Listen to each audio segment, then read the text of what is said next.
कालाय तस्मै नमः.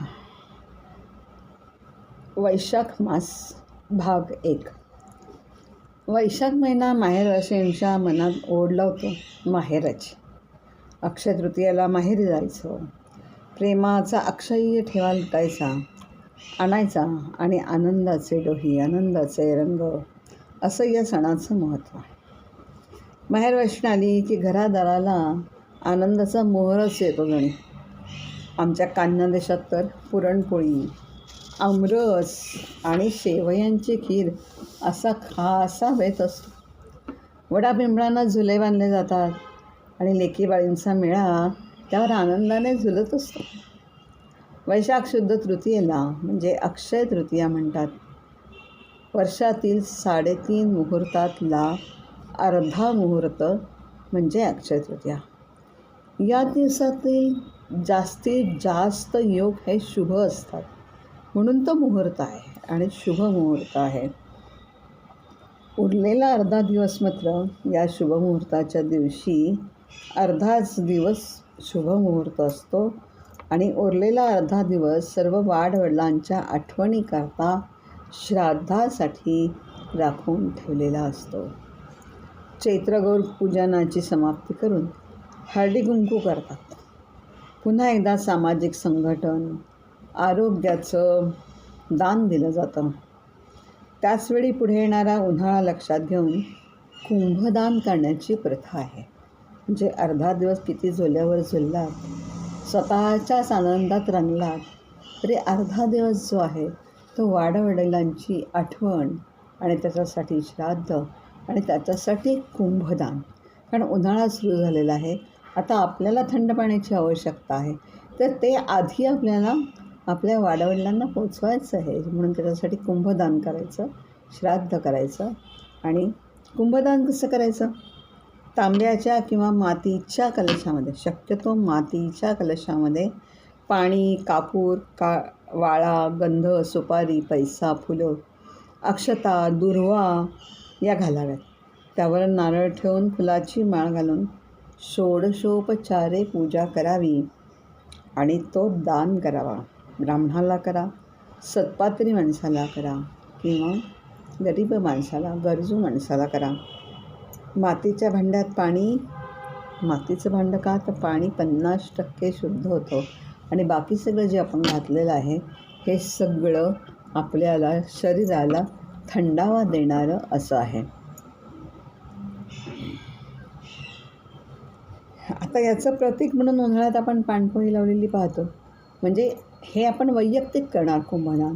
आणि सामाजिकदृष्ट्या काय तर सगळीकडे पाणपोळ्या लावा की सर्व वाटसरूंना, येणाऱ्या जाणाऱ्यांना आणि पशुपक्ष्यांनासुद्धा थंड पाणी मिळावं. उन्हाळ्यात पाण्याची खूप गरज असते, म्हणून पाणपोळ्या लावल्या जातात, टाक्या बांधल्या जातात, त्याच्यात पाणी पशुपक्ष्यांसाठी ठेवलं जातं.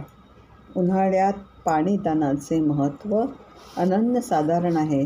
त्याची सुरुवात अक्षय तृतीयेला करायची अशी आपली परंपरा आहे. स्नान, दान, तप, तर्पण, जप अशी कृत्ये या दिवशी करावीत. अन्नपूर्णेची पूजा, ब्राह्मणांना दान, पितरांना श्राद्ध, तर्पण यामुळे आयुष्यात ताप सरून थंडावा निर्माण होईल. समाधानाने अक्षय्य आनंद मिळेल. म्हणून हिचं नाव अक्षय्य तृतीया आहे. त्यामुळे या दिवशी आपण जे जे सत्कृत्य करू त्याचं फळ आपल्याला अक्षय्यपणे आणि चांगलंच मिळतं. या दिवशी जे जे कराल ते अक्षय्य टिकते. म्हणून मिळालेल्या सर्व शक्तींना शरण जाऊन आशीर्वाद घ्यायला हवे. आणि सर्वात महत्त्वाचं, राष्ट्रोन्नतीसाठी सर्व शक्तींना बोलवायला हवं. कशी ही आपली भारतमाता, कसं आहे आपलं हे राष्ट्र? रत्नाकरधौतपदां हिमालय किरीटिनीं ब्रह्मराजर्षि रत्नाढ्यां वंदे भारतमातरम्. ब्रह्मराजर्षि रत्नाढ्यां, रत्नांची खाण असलेली ही भारतमाता, ही आपली मायभूमी. आणि वैशाख मासाचं वैशिष्ट्य असं की 7 ब्रह्मर्षी राजर्षींचा जन्म याच मासात झालेला आहे. चला तर पाहूया या श्रेष्ठ चारित्र्याची ज्येष्ठ दैवत. अक्षय तृतीयाला असते परशुराम जयंती. दशावतारांमधील हा 6वा अवतार. जमदग्नी आणि रेणुकेच्या पुत्राचा परशुरामांचा 10,000 वर्षापूर्वी अक्षय तृतीयेला जन्म झाला. जमदग्नी ब्राह्मण होते. अर्थातच परशुरामाने देखील ब्रह्मकर्म सुरू ठेवलं होतं. परंतु एक वेळ अशी आलेली, परिस्थिती अशी बिघडली की क्षत्रियांना, ज्यांचं संरक्षणाचं काम आहे, यांना स्वतःच्या सामर्थ्याचा खूप गर्व झाला आणि मग त्यांनी प्रजेवर अन्याय करायला सुरुवात केली. त्यांनी संरक्षण करायचं तेच नाशाला कारणीभूत व्हायला लागले. संरक्षणाचा कर्म सोडून सृष्टीच्या विनाशाचीच त्यांनी तयारी केली. हे बघितल्यावर मात्र क्षत्रियांशी लढणं आवश्यक आहे हे बघितल्यानंतर आपल्या ब्रह्मकर्माबरोबर क्षात्र तेजही परशुरामांजवळ होतं. कारण त्यांची माता रेणुका ही क्षत्रिय कुलातली होती आणि त्यामुळे क्षात्र तेजही त्यांनी मिळवलेलं होतं. आणि त्यांनी या क्षात्र तेजाचा उपयोग करून 21 वेळा या क्षत्रियांवर वार करून त्यांना संपूर्णतः नष्ट केलं. सृष्टीवरील जीवन सुखकारक व्हावं, परित्राणाय साधूनाम म्हणून परशुरामांनी आपले क्षात्र तेज आणि ब्रह्मतेज प्रगट केले. राष्ट्रकार्यासाठी सर्व क्षमतेनं उभं राहावं. म्हणजे नाही बा मी काय व्यावसायिक आहे, मी कशाला सैन्यात जाऊ, नाही बा मी आपल्या सध्या नोकरी करू शकतो, मी कशाला त्या पोलिसांमध्ये भरती होऊ, असं नाही.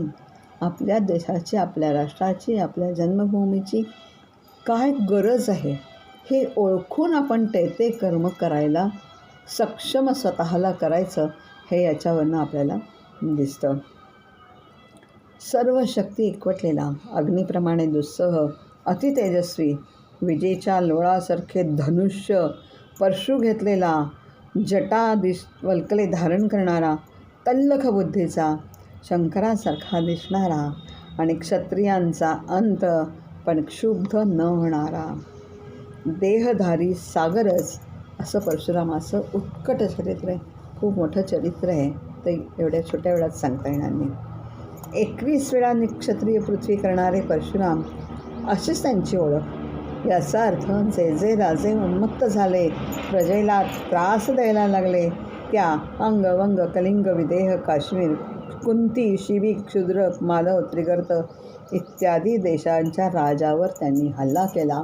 पण जनकासारखे सात्विक राजे, दशरथांसारखे शूरराजे मात्र त्यांचे मित्र होते. त्यांच्यावर त्यांनी हल्ला केला. दुष्टांचं निर्दालन हेच तत्त्व वापरलं. एकामागून एक अगदी एकट्याने मोहिमा काढल्या. युद्ध करायचं, संपायचं आणि महेंद्र पर्वतावर निघून जायचं. युद्ध करून जिंकलेला प्रदेश माझा, स्वामित्व असं काहीही त्यांच्यात नव्हतं. सर्वात मोठा त्यागी पुरुष म्हणजे परशुराम. क्षत्रियांची गर्विष्ठ शस्त्र अस्त्र सर्व त्यांनी मोडून काढले आणि पृथ्वीवर शांतता आली. हे त्यांचं क्षात्र तेज झालं. पण त्यांचं आणखीन एक तेज आहे आणि ते म्हणजे सर्वात महत्त्वाचं, निर्मितीचं शास्त्र. त्यांना स्वामी अपरांताचा म्हटलं जातं. म्हणजे काय, तर उन्मत्त क्षत्रियांना शासन करून पृथ्वीवर शांतता निर्माण केली. या संहाराच्या कार्यापेक्षाही मोठं महत्त्वाचं निर्मितीचं कार्य श्री परशुरामांनी केलं, ज्यामुळे आजही आपलं जीवन सुखी समृद्धीमध्ये आपण जगू शकतो आहोत. सारी जिंकलेली पृथ्वी त्यांनी कश्यपांना दान करून टाकली. परशुराम मग दक्षिणेकडे निघाले. सह्याद्रीच्या पठारावर मध्यभागी थांबले आणि तिथे त्यांनी भृगुसंहिता, भृगु ऋषी जे त्यांचे पंजोबा होते, या भृगुसंहितेचं अध्ययन केलं. त्यात ते काय शिकले, शिल्पशास्त्र, याच्यामध्ये ग्रामरचना, नगररचना, जलनिष्पत्ती, जलनिर्वाह या साऱ्यांचा समावेश आहे. वृक्ष, पशु, पक्षी, संवर्धन व पोषण अशा अनेक विषयांवर त्यांनी सतत चिंतन आणि मनन केलं. अध्ययन तपस्याच केली. तप पूर्ण झाल्यावर मात्र महेंद्रगिरीच्या पश्चिम कडाच्या रांगेत एका अगदी टोकावरती उभे राहिले. नंतर सागराला आव्हान देत त्यांनी तेथे आग्नेय अस्त्राचा प्रयोग केला. पाठोपाठ 14 बाणातून अग्निलोळांचा वर्षाव केला. त्यामुळे सह्यागिरीच्या पायथ्यापासून 5-6 योजने सागर मागे हटला. प्रवाळयुक्त विविध जंतू पथाच्या पोटात सामावणारी भूमी वर आली. उत्तरेकडे भृगकच्छापासून दक्षिणेकडे कन्याकुमारीपर्यंत 400 योजने एवढी भूमी निर्माण झाली. सागराला मागे हटवून अपरांत प्रदेश तयार झाला आणि याचे स्वामी होते खुद्द परशुराम. म्हणजे निर्मिती अपरांतची निर्मिती झाली.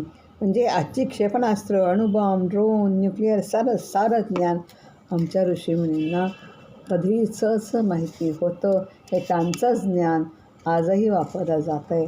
फक्त आपल्याला त्याचा अभिमान नाही, आपल्याला त्याचं स्वत्व जपायला जमत नाही. म्हणून हाच ज्ञानाचा वारसा आपल्या भारत मातेचा आपण जपला पाहिजे. कोकणात आणि नुसतीच मग भूमी निर्माण केली का? लखलखी जीवजंतू असलेली तर नाही.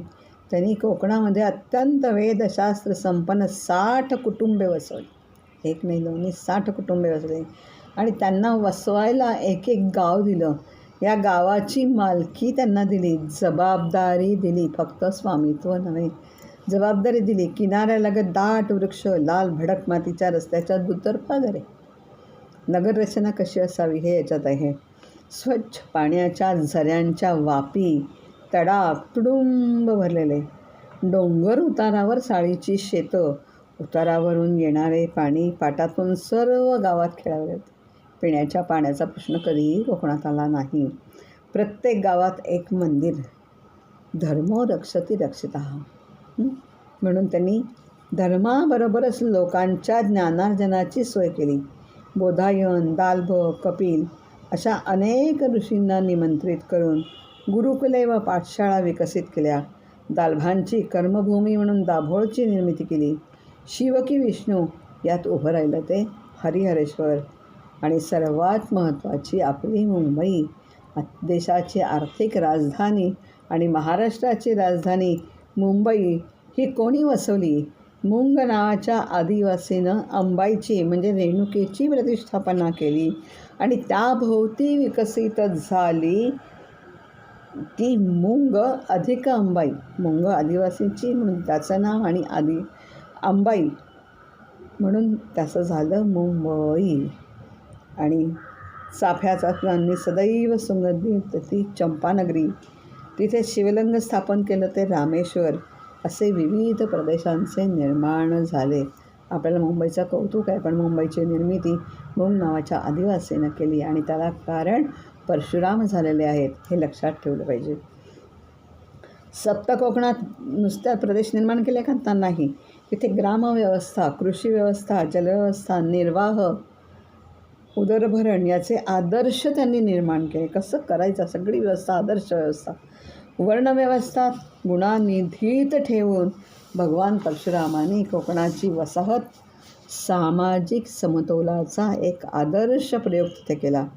ब्रह्मवृंदांचा रोष पत्करून त्या काळी सागरतीरी असलेले पर्वतप्रायात राहणारे कोळी, आदिवासी या समाजाचे वर्णांतर करून त्यांना ब्राह्मण्याची दीक्षा दिली आणि अशा अनंत गोष्टींनी अपरांतांचे निर्माण कार्य पूर्ण केले. या सगळ्यांना कोळी आणि आदिवासींनासुद्धा वेदांत त्यांनी शिकवलेलं आहे. कार्य पूर्ण होताच मात्र स्वामित्व न गाजवता हा अपरांताचा स्वामी चिरंतन काळासाठी महेंद्रगिरीच्या पायऱ्या उतरून अनंतात लुप्त झाला. परशुरामांच्या चरणस्पर्शाने पवित्र झालेली ती भूमी परशुराम क्षेत्र म्हणून ओळखले जाते. भगवान परशुरामांचे हे चारित्र्य दुष्ट निर्दालन साधूंचे रक्षण हाच संदेश देते. आजही याची नितांत गरज आहे. युद्धजन्य परिस्थिती निर्माण करणं, दहशत निर्माण करणं, आतंकवाद पसरणं अशा वृत्तीला आळा घालण्यासाठी जरब बसविणारी भगवान परशुरामांची महाप्रचंड शक्तीच हवी आहे. भगवान परशुरामांना शरण जाऊन मागणं मागूया. प्रभो घ्या आज नवा अवतार, स्वराज्य आले सुराज्य अंती, सुख समृद्धी घडो भारती. एकच तुझ समा महापुरुष तो, स्वप्न करील साकार, प्रभो घ्या आज नवा अवतार. भगवान परशुराम की जय.